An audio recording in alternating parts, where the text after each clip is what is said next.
तेज कदमों से चलते हुए सोमनाथ जी घर के अंदर आ रहे थे। गुस्से की ज्वाला उनके दिल में दहक रही थी। पुलिस को फोन उन्होंने पहले ही कर दिया था। जैसे ही घर के अंदर आए तो उन्हें अपनी बहू मीना के हंसने की आवाज आई, जो अपने पति मनीष के साथ बाहर घूमने जाने का प्लान बना रही थी। दोनों के चेहरे खुशी से खिले हुए थे। यह दृश्य देखते ही सोमनाथ जी का गुस्सा सातवें आसमान पर पहुंच गया। हद हो गई बेशर्मी की, पैसों का इतना लालच कि तुम लोगों ने अपनी माँ की जिंदगी ही खतरे में डाल दी। वहाँ मेरी पत्नी बेचारी अस्पताल में पड़ी जिंदगी और मौत के बीच में झूल रही है और तुम लोग यहाँ जश्न मना रहे हो। शर्म नहीं आई तुम दोनों को इतनी घिनौनी हरकत करते हुए? अपने ही घर में तुमने चोरी कर ली। सोमनाथ जी की यह बातें सुनकर उनकी बहू मीना बेबाक होकर बोली, अरे बाबूजी, आपको क्या जरूरत पड़ी है इस उम्र में इतना कष्ट झेलने की? आप दोनों की अब उम्र हो चली है और आप इस उम्र में उन पर इतना पैसा पानी की तरह बहाए जा रहे हैं। माँ जी को उनकी हालत पर छोड़ दीजिए और चैन से रहिए और हमें भी चैन से जीने दीजिए। इतना सुनते ही सोमनाथ जी आग बबूला हो गए और उन्होंने एक जोर का तमाचा अपनी बहू के गाल पर जड़ दिया। बाबूजी, आपकी हिम्मत कैसे हुई मेरी पत्नी पर हाथ उठाने की? तभी एक और झन्नाटेदार थप्पड़ की आवाज से पूरा घर गूंज उठा और मनीष अपने गाल पर हाथ रखकर चुपचाप खड़ा हो गया। फिर सोमनाथ जी बोले, क्या इसी दिन के लिए मैंने तुझे पढ़ा लिखा कर बड़ा किया था कि तू अपने माँ बाप को ही खून के आंसू रुलाएगा? उसी समय दो पुलिस वाले भी घर के अंदर आए। उन्हें देखते ही मनीष और मीना के पसीने ही छूट गए और सोमनाथ जी बोले, इंस्पेक्टर साहब, गिरफ्तार कर लीजिए इन दोनों को।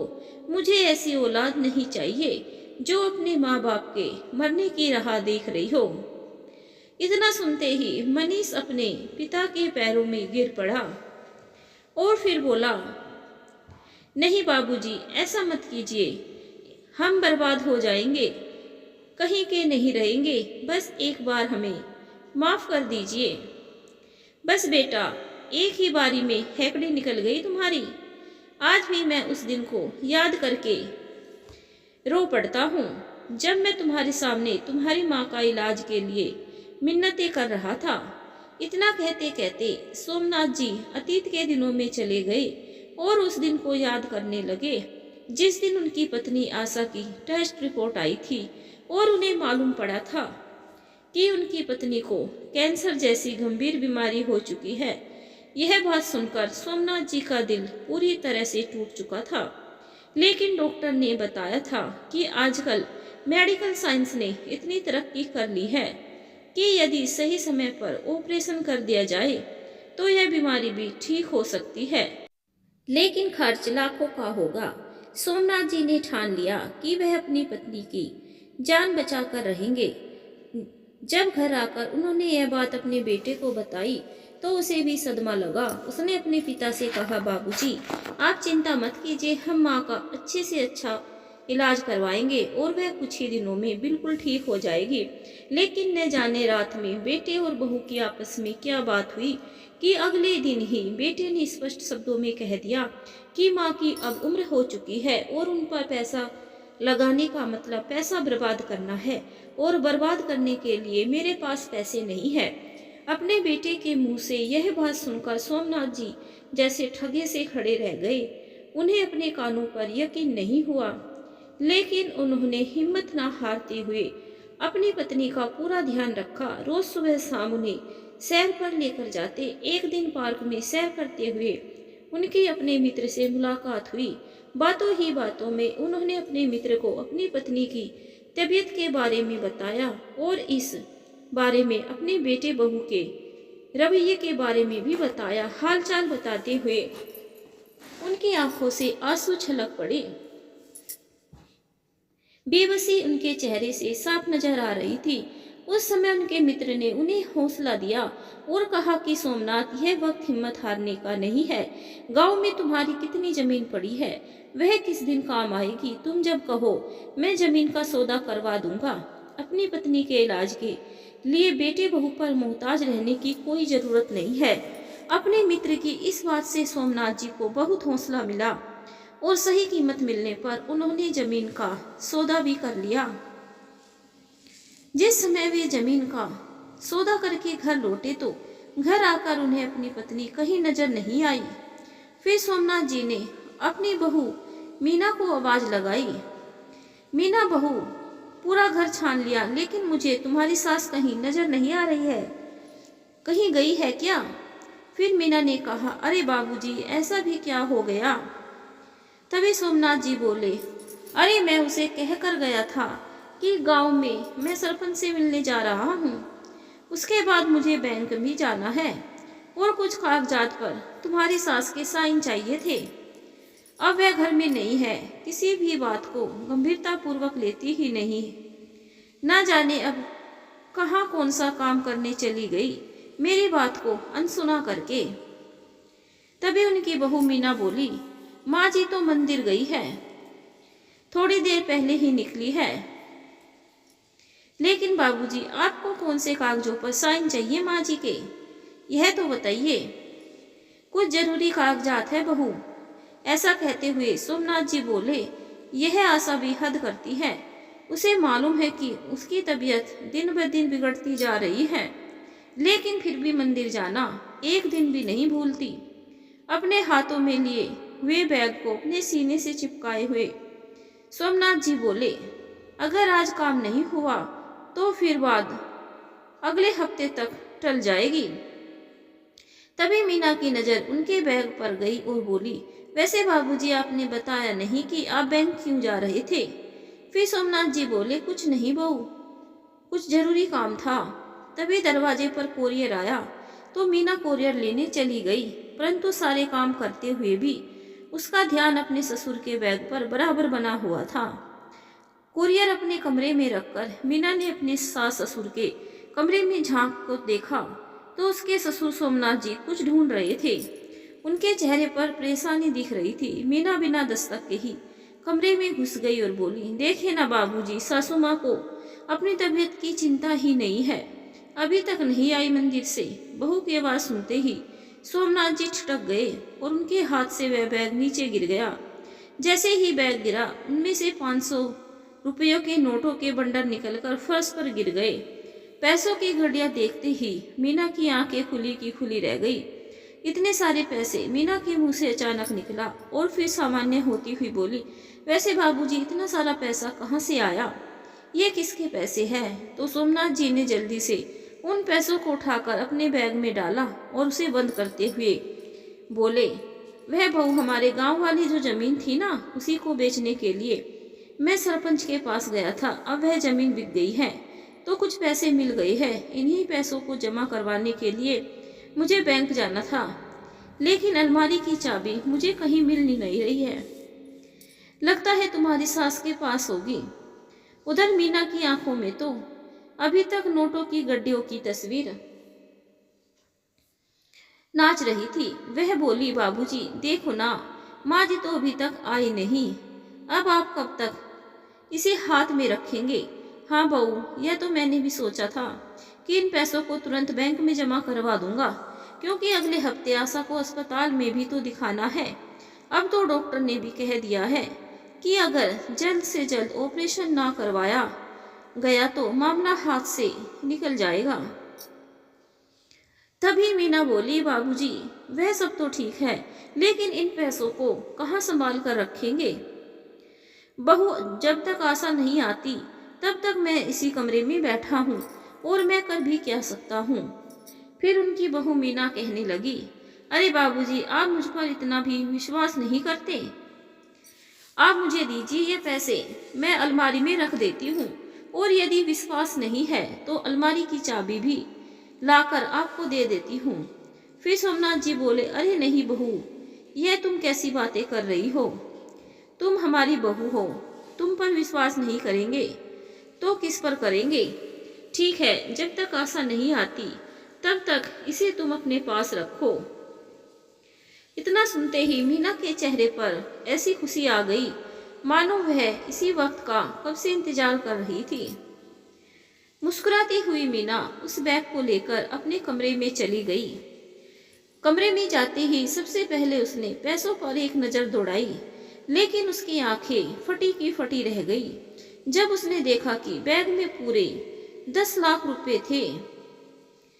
तो अपनी चालाकी दिखाते हुए उसने उसमें से 2 लाख रुपया निकाल कर अलग रख दिए और बाकी के पैसे बैग में वापस डालकर अलमारी में रख दिए। थोड़ी देर में ही उसकी सास आशा जी आ गई।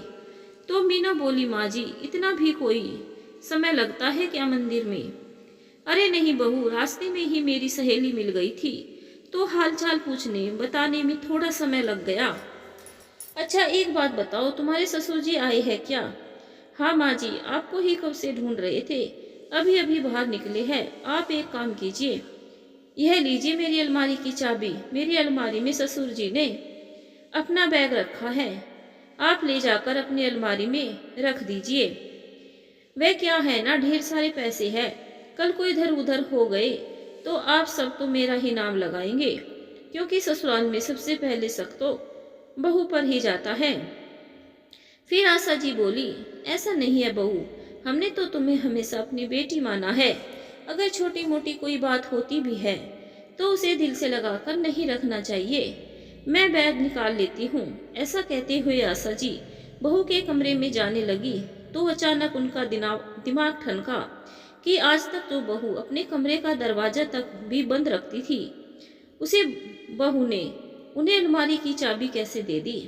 लेकिन इस पर विचार को रफा दफा करते हुए वह बहू के कमरे में गई और अलमारी खोलकर अपने पति का बैग निकालकर ले आई और अपने कमरे की अलमारी में रख दिया।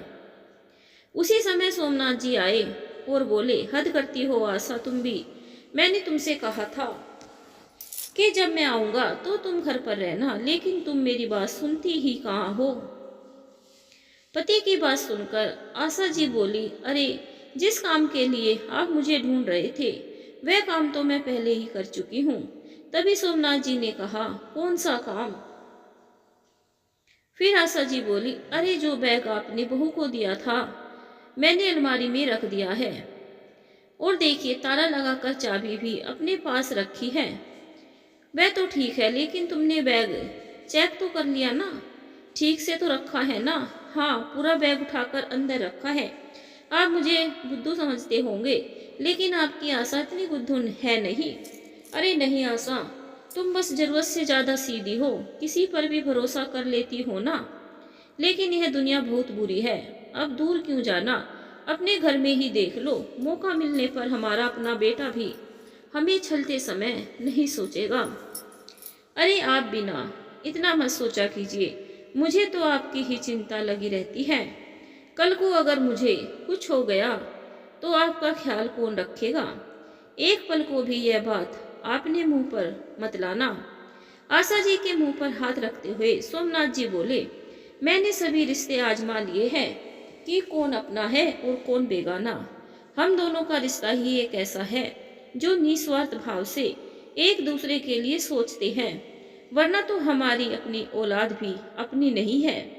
अजी आप अपने बेटे के खिलाफ मन में जहर मत रखिए, अब वह शादीशुदा है, उसकी पत्नी की जिम्मेदारी भी उस पर है, और बहू की तो आए दिन कोई ना कोई मांग चलती रहती है।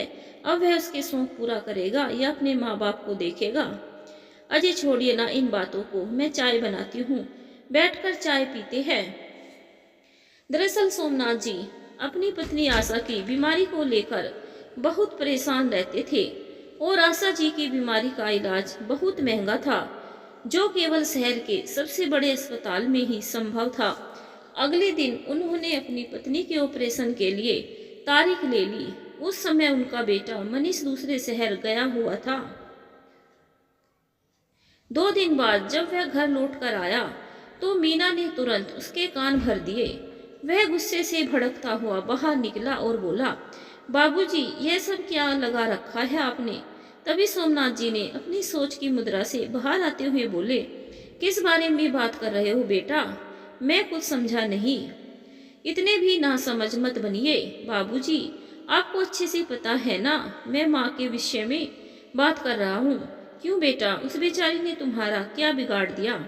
वह तो स्वयं कैंसर से जूझ रही है। हाँ, मैं सब जानता हूँ, लेकिन आपको शायद समझ नहीं आ रहा है। पहले ही माँ के इलाज के लिए आप गहने बेच चुके हैं और अब अपने गांव की जमीन भी बेच दी और मुझसे पूछना तक भी जरूरी नहीं समझा। मेरी सलाह भी आपके लिए कोई मायने नहीं रखती। फिर सोमनाथ जी बोले, अच्छा हुआ जो तुम्हारे सूत्रधारों ने तुम तक खबर पहुंचा दी। अब क्या करूं बेटा, तूने तो अपनी माँ को मरने के लिए छोड़ दिया है, उसकी तो चिंता है नहीं तुझे। दिन रात अपनी पत्नी की फरमाइशें पूरी करने में लगा हुआ है। तभी मनीष बोला, मुझे समझ नहीं आता आखिर आपको हुआ क्या है। मैं क्या आप लोगों का दुश्मन हूँ, लेकिन बेटा तुम्हारी हरकतों से यह भी नहीं लगता कि तुम्हें अपनी माँ की चिंता है। 1 महीना पहले तुमने 10 लाख की कार खरीदी है और अभी कुछ दिनों पहले की ही बात है जब तुमने बहू का सोने का हार खरीद कर दिया है। अपने और अपनी पत्नी के शौक पूरे करने के लिए तुम लाखों रुपए खर्च कर सकते हो, लेकिन अपनी माँ के इलाज के लिए नहीं। और रही उस जमीन की बात, तो वह जमीन मैंने अपने खून पसीने के कमाए हुए पैसों से खरीदी थी और अगर बेच दी तो इसमें मुझे तुमसे पूछने की क्या जरूरत थी। लेकिन बाबूजी, मेरा भी अपना परिवार है, मेरे बीवी बच्चे का कुछ तो सोचिए। आप तो हमें कंगाल करते जा रहे हैं। फिर सोमनाथ जी गुस्से में बोले, बेटा क्या बोला तूने? बीवी बच्चे? तुझे इस दुनिया में लाने वाला कौन है? तेरी माँ, मेरी आशा। जिस दिन तुझे बुखार होता या तो बीमार हो जाता तो हम दोनों में से कोई खाना नहीं खाता था। पूरी पूरी रात जागकर तेरी माँ तेरा ख्याल रखती थी, फिर भी उसके चेहरे पर सिकन तक नहीं आती थी। दिन रात तेरी नजरें उतारती थी। बस बाबूजी, इन सब फालतू की बातों से मेरा समय खराब मत कीजिए। कौन सा एहसान कर दिया आपने मुझ पर? हर माँ बाप अपने बच्चों के लिए करते हैं। तभी सोमनाथ जी की आंखों के कोरों से आंसू पोंछते हुए कपकपाती आवाज में बोले, खबरदार, अब एक शब्द भी आगे बोला तुम। परसों मैं तुम्हारी माँ के इलाज के लिए उसे अस्पताल लेकर जा रहा हूँ और इस बारे में मुझे किसी की राय नहीं लेनी है। अपने पिता की यह बातें सुनकर मनीष थोड़ी विनम्रता दिखाते हुए बोला, अरे बाबूजी, ऐसी बात नहीं है, लेकिन अगर माँ के इलाज से कुछ पैसे बचे तो वह हमें दे दीजिएगा। दरअसल मैंने अपने दोस्त के साथ पार्टनरशिप में एक बिजनेस शुरू किया है। अगर मुझे पैसे नहीं मिले तो मुझे किसी से कर्ज उठाना पड़ेगा। फिर सोमनाथ जी बोले, अच्छा, मतलब की बात तो मुझे अब समझ में आई। अब बेटा, इतने बड़े अस्पताल में कितना खर्चा होगा यह तो तुम खुद भी सोच सकते हो, और अपने बूढ़े माँ बाप की सहायता करने की बजाय तुम उनसे पैसे मांग रहे हो। शर्म आनी चाहिए तुम्हें।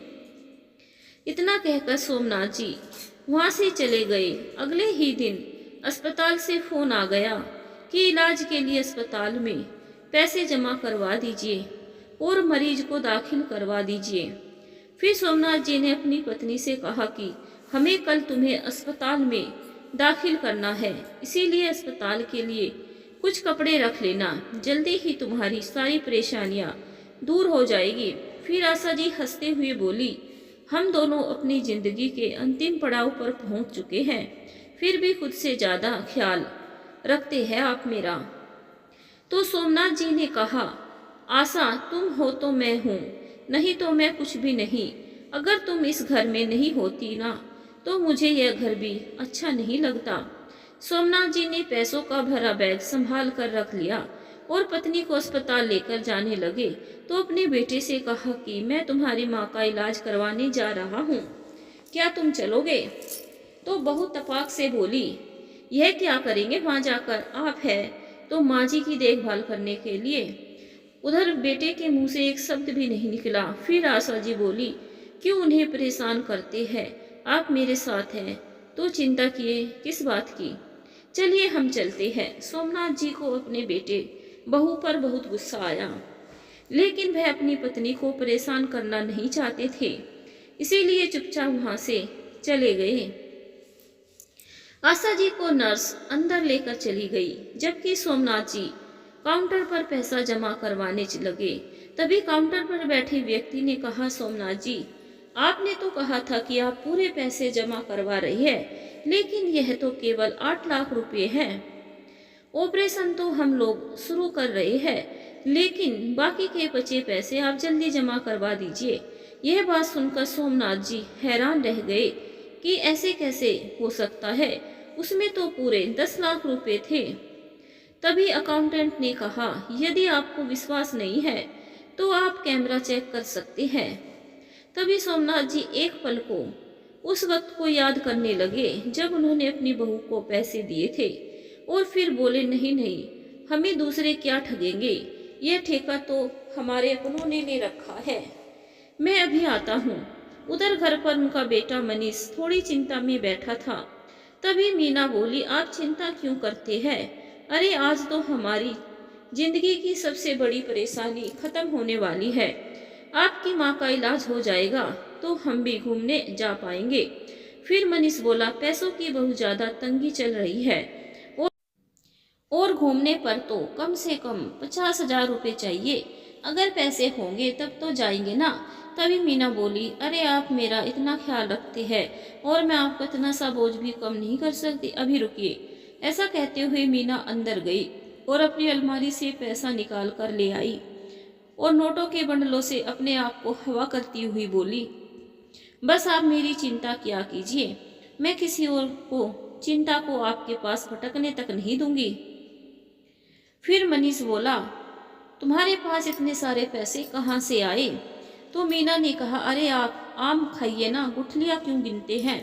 आपकी यही आदत मुझे अच्छी नहीं लगती। तो मनीष बोला, यह बात तो सच है, सबकी चिंता करके मेरा दिमाग खराब हो गया है।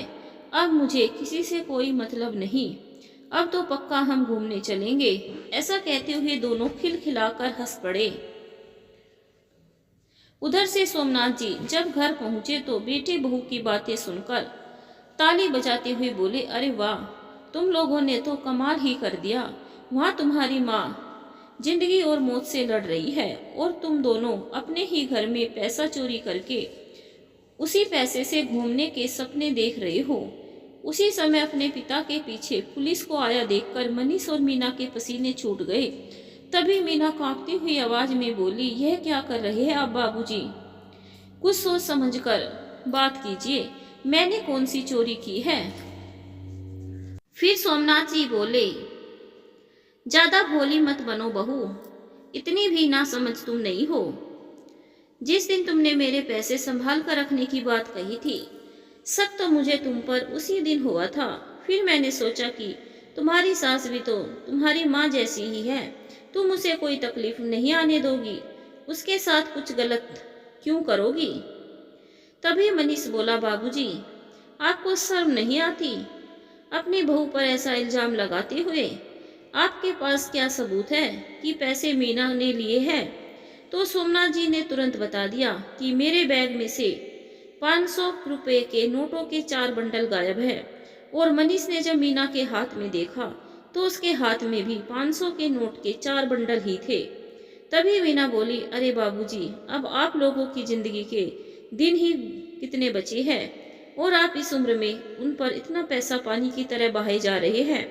माँ जी के इलाज को छोड़िए, खुद भी चैन से रहिए और हमें भी रहने दीजिए। इतना सुनते ही सोमनाथ जी आग बबूला हो गए और उन्होंने एक जोर का तमाचा अपनी बहू के गाल पर जड़ दिया। बाबूजी, आपकी हिम्मत कैसे हुई मेरी पत्नी पर हाथ उठाने की? तभी एक और झन्नाटेदार थप्पड़ की आवाज से पूरा घर गूंज उठा और मनीष अपने गाल पर हाथ रखकर चुपचाप खड़ा हो गया। फिर सोमनाथ जी बोले, क्या इसी दिन के लिए मैंने तुझे पढ़ा लिखा कर बड़ा किया था कि तू अपने माँ बाप को ही खून के आंसू रुलाए? फिर सोमनाथ जी बोले, इंस्पेक्टर साहब, गिरफ्तार कर लीजिए इन दोनों को। मुझे ऐसी औलाद नहीं चाहिए जो अपने माँ बाप के मरने की राह देख रही हो। इतना सुनते ही मनीष अपने पिता के पैरों में गिर पड़ा और बोला, नहीं बाबूजी, ऐसा मत कीजिए, हम बर्बाद हो जाएंगे, हम कहीं के नहीं रहेंगे, बस एक बार हमें माफ कर दीजिए। बेटा, भूलो मत, मैं तुम्हारा बाप हूँ। मैं अगर तुम्हें पढ़ा लिखा कर इस काबिल बना सकता हूँ तो तुम्हें समय आने पर सबक भी सिखा सकता हूँ। और वैसे भी मुझे अपने घर में चोरों की कोई ज़रूरत नहीं है। जो जिस थाली में खाए उसी में छेद करे। दूर हो जाओ मेरी नज़रों से। तभी मनीष अपने पिता के पैरों में गिर गया और गिड़गिड़ाते हुए कहने लगा, नहीं पिताजी, मुझे माफ़ कर दीजिए। बहुत सारा पैसा लगाकर मैंने नया बिजनेस शुरू किया है। मैं जेल चला जाऊंगा तो नुकसान हो जाएगा। इससे पहले कि सोमनाथ जी कुछ कहते, मीना बोली, अरे ऐसा भी क्या हो गया, हमें फांसी थोड़ा ना लग जाएगी। मेरे पापा के पास बहुत पैसा है, वे मुझे एक पल के लिए भी जेल में नहीं रहने देंगे और उसके बाद हम मेरे पापा के साथ ही रहेंगे। तभी मनीष ने गुस्से में आकर अपनी पत्नी को एक दमदार तमाचा लगाया और बोला, केवल तुम्हारी इन्हीं हरकतों की वजह से आज मुझे यह दिन देखने पड़ रहे हैं और तुम्हारी हरकतों का जिम्मेदार कहीं ना कहीं मैं भी हूँ। आज मैं अपने ही घर में चोर बन बैठा हूँ। सोमनाथ जी ने अपने बेटे को अपनी गलती का पश्चाताप करते देखा तो पुलिस को वापस जाने के लिए कह दिया और फिर उन दोनों से बोले, अब तुम अपने झगड़ा सुलझाते रहो, मुझे तो अपनी पत्नी की जान बचानी है। यह पैसा मेरे हवाले करो। तो उनकी बहू मीना ने एक हाथ से अपने गाल को सहलाते हुए दूसरे हाथ से नोटों के बंडल उठाकर अपने ससुर को वापस कर दिया। जाने से पहले सोमनाथ जी बोले, और हाँ, तुम अपने रहने का इंतजाम ऊपर की मंजिल पर कर लो, क्योंकि अब मैं अपनी पत्नी के साथ शांति से रहना चाहता हूँ और इस बात पर कोई बहस नहीं होगी। मैं नहीं चाहता कि अब मेरी पत्नी कोई और परेशानी झेले। जिस बेटे को अपनी जान लुटाकर भी हमने पाल पोस कर बड़ा किया, उसने ही अपनी माँ के लिए कुछ नहीं किया, तो अब मुझे ही कठोर कदम उठाना पड़ेगा। इतना कहते हुए सोमनाथ जी वहां से चले गए। तभी मीना बोली, यह बात तो गलत है, आपके बाबूजी ऐसा कैसे कर सकते हैं। फिर मनीष ने कहा, चुप हो जाओ, तुम भूल रही हो, यह घर उनका है, हमें वैसा ही करना पड़ेगा जैसा वह कहती है, वरना अपना सामान उठाओ और जाओ यहाँ से, मैं तो यहीं रहूंगा। करीब एक सप्ताह के बाद आशा जी स्वस्थ होकर घर वापस लौटी। आज उन्हें घर खाली खाली सा लग रहा था। तो जैसे ही उन्होंने इस बारे में अपने पति से पूछा तो उन्होंने बताया, तुम्हारी बहू की इच्छा ऊपर मंजिल में रहने की थी और मैं भी चाहता हूँ कि अब तुम अपने पुराने शौक पूरे करो। तुम्हें छोटे बच्चों को ट्यूशन पढ़ाना बहुत अच्छा लगता था, तो अब जल्दी से ही मैं इस घर में कोचिंग सेंटर शुरू कर रहा हूँ। बुढ़ापे में हम लोग जितने व्यस्त होंगे उतनी ही चिंताएं हमसे दूर रहेगी। यह बात सुनकर आशा जी बहुत खुश हो गई। अब दोनों पति पत्नी अपनी कमाई से अपना खर्चा चला रहे थे। कभी बेटा पैसे से मदद करना चाहता भी तो सोमनाथ जी उसे जवाब देते कि दूध का जला भी छाछ भी फूक फूक कर पीता है। पहले भी मैं सर उठाकर जिया हूँ और आज भी सर उठाकर जीऊंगा। तुम अपनी और अपनी पत्नी की जरूरत को पूरा करो, बस अपनी माँ को कभी दुख मत देना, नहीं तो मैं बर्दाश्त नहीं करूँगा। उस दिन के बाद से उस घटना का जिक्र किसी ने भी आशा जी के सामने नहीं आने दिया। आशा जी बार बार प्रश्नवाचक दृष्टि से अपने पति को देखती और कहती कि आखिर बेटा और बहू सही रास्ते पर कैसे आ गए, आपने ऐसा क्या किया। तो सोमनाथ जी मुस्कुराकर कहते, बेटा बेटा होता है और बाप बाप ही रहता है।